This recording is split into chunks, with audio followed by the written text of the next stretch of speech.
Hey, it's Dr. Scott here. I'm in Denver, Colorado, introducing the Week 5 EcoCriticism module. And I thought I had the inspiration to come out here in this gigantic, beautiful park that I grew up next to, at least partly. I also grew up in California and New York.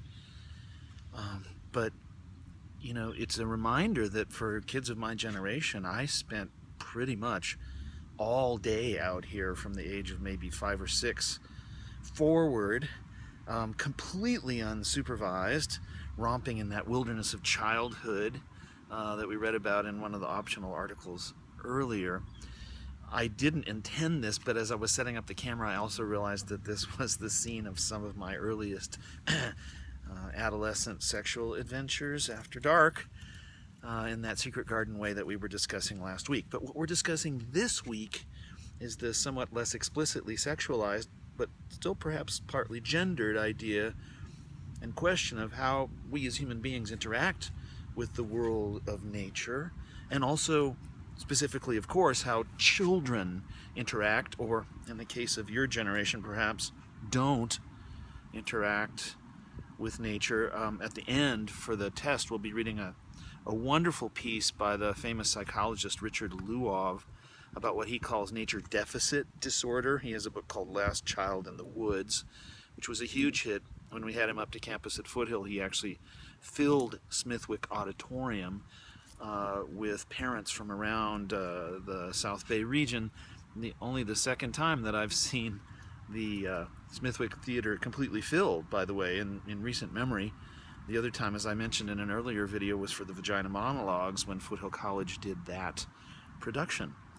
So, what do we look at with eco-criticism? Well, the questions are twofold. One I've mentioned already: how are human beings and children in particular shaped by their interactions or lack of interactions with nature?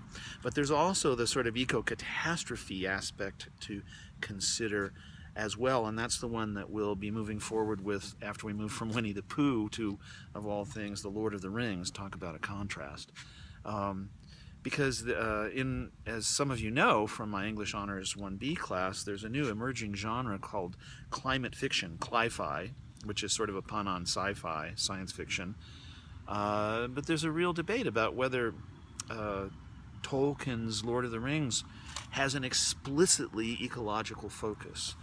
And in the sense that the world is being overwhelmed, we saw that with Toad of Toad Hall and Wind in the Willows. I think we saw it in The Secret Garden as well. We saw that anxiety about an older, rural, encompassing world suddenly being overwhelmed by industrialization, and now in our own era by the catastrophes, the impending catastrophes of the sixth extinction and climate change. To put it bluntly, most of the toy animals and cartoon animals that your generation grew up with, and my generation too, and to some degree all generations, there's a real psychological mind meld between children and animals that's deep and profound and perhaps, you know, much older than any one culture. But bluntly, most of those animals beloved by children will be extinct within your lifetime. Period. So what does that mean, and how do we push back against that? How do we turn back the forces of darkness and Mordor, to put it in a Tolkien context?